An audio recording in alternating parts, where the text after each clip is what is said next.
Right, now let's just look at this little series of lines that we've got. So, as mentioned earlier, a standard 3-point multi-point can turn into a 5-point. Now, this is a 5-point, and you can see here slight variation on the earlier slide we looked at, where point 5 is actually below point 3. But the whole point of this pattern is that it does not want to go below point 1. Okay.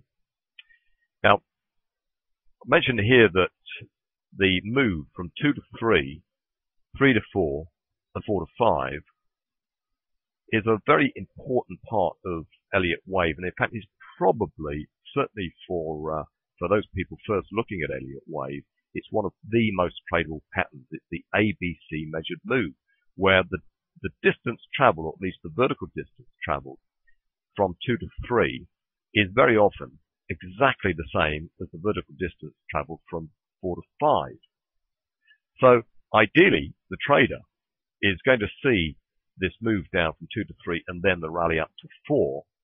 And provided that that trader can spot the reversal on down to continue the trend, can be reasonably well assured that the distance traveled from 4 to 5 is going to be much the same as 2 to 3. Now, sometimes it's going to be a Fibonacci multiple of it, but look for those measured moves, those ABC patterns, and they just crop up time and time and time and time again. So, this, in actual fact, is then combining a multi-point reversal with a Gartley. And there are one or two features of the Gartley which are all important. The first one being that point 3 needs to come down to retrace of the distance from 1 to 2 around about 50%. Now, it might be 61.8. It might even go a little bit beyond 61.8, but it's going to be in that sort of region. And then point 5 needs to come down to that magic fib number of 78.6. So, well, I've just jumped a little bit ahead of what the slides are actually telling me here, but it's well worth just repeating and having a closer look at this measured move approach. The measured move then is going to give us an entry, and the entry is at 4. It's at 4. So one could go short here whilst this overall pattern actually develops. Okay, one could go short once you've got the evidence that this has turned the corner. And 4 again, I mean, if we'd have put the fib grid on between the peak at 2, okay, and the trough at 3, we may well find that it turns the corner at a nice, neat little fib number, little bit of candle analysis, and then on down it goes. And of course, you know, if we're going to be in this trade and we're going to be following it on down, we find that price is now getting down towards the area of reversal, which is sort of 70.7, 78.6 of the distance between point 1 and point 2. Then we're going to be looking for evidence that it's going to turn the corner there. So we're going to close the position, hopefully take some profit on that move from 4 to 5.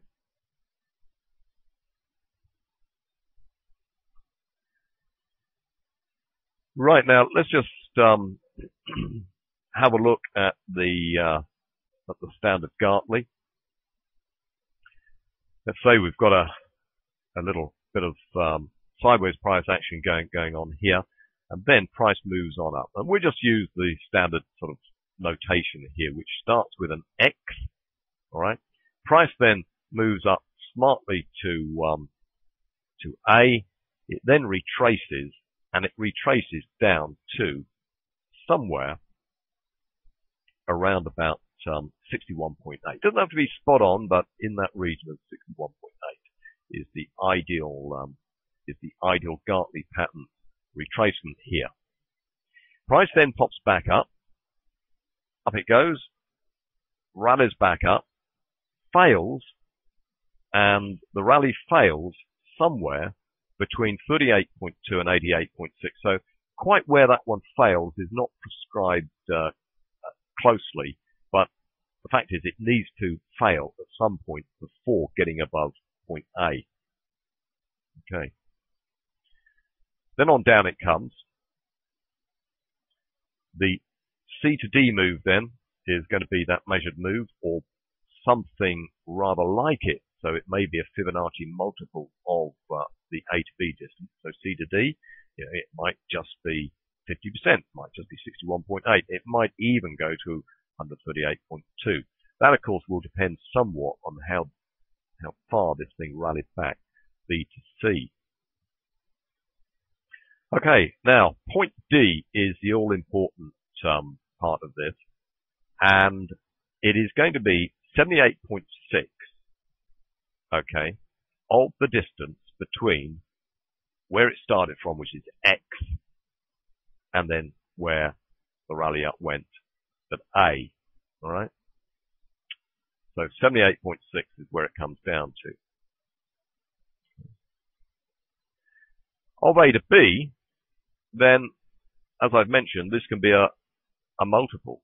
This can be a move down, and it's going to be a multiple of the A to B, and it's going to be a Fibonacci multiple of that. So here we are. This is a bullish Gartley.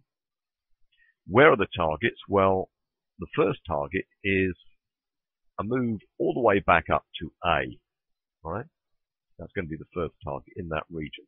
And typically, that's exactly where price is going to pause. It's going to pause in the region of a previous high. But then after that, measuring the move down from A to D, targets then will be multiples thereof of that A to D move. And we then measure up using a fib grid, which will then take it to 127, 161.8, and that is a typical target where price then moves on. Now, indeed, you can actually look at this overall and see there that that's yet another measured move in the making, because if you reckon on X to A being a fairly strong move, A to D being the correction, and then D to the final target, could well be a measured move of the entire pattern. Now, these Gartleys so often will be seen in either reversals where we're starting from a genuine bottom, or indeed they will start off and then they'll follow through, and you will see these in strong uptrends. You can see strong uptrends, and the corrections are these ABC type corrections, and you can quite often see these Gartleys running all the way up a major trend.